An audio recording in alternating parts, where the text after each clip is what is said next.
For some time, I felt lost for almost a year, not knowing what I was doing, but knowing what I wanted to do.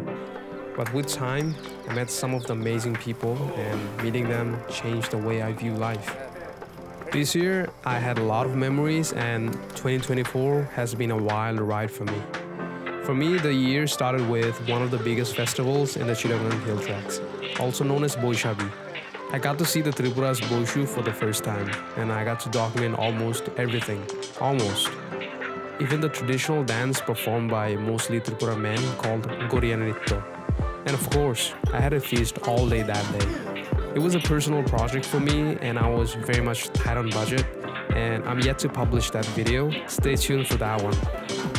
After spending 4 days in Khagrachari, I traveled back to Bandarban for Sangre, also known as Thingye in Rakhine, widely known as the Water Festival. Later in July, I joined the USA's Bani project as a communications intern. From that point, I got to travel so many places, starting from Thanchi, Rangchuri, Lama, and remote villages around the Chimbuk belt. And then the government changed. A lot of people gave their lives, and countless students joined to make graffiti in protest. And I'm glad I got to document these things. Around that time, I made a video on day in my life as an intern, which is still yet to see the light of the day. That very month, I traveled to Chandragona and spent some time with my niece and nephew during a massive flood in Kumilla. Well, we were supposed to go there. September came, and after coming back from Kumilla, we traveled somewhere around Chimbuk from our office. And that very month, we traveled to that place again with the comms team. It was a much needed break, and I had an amazing time with them. And then October came. It was one of the busiest months for us as we traveled to Rangchuri and then to Lama, collecting stories for our project and filming a thing or two on the way.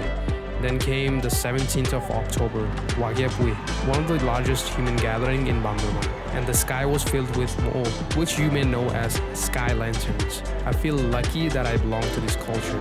December came and I had zero plans, but Mala had other ideas. She took me to visit one of the remotest Kumi village in Roma. I was fortunate enough to travel so many places this year. Thanks to my internship, it felt much like a needed vacation than a job for me. I know I want to show you a lot of things, but I can't. But here's a summary of what the entire year looked like for me.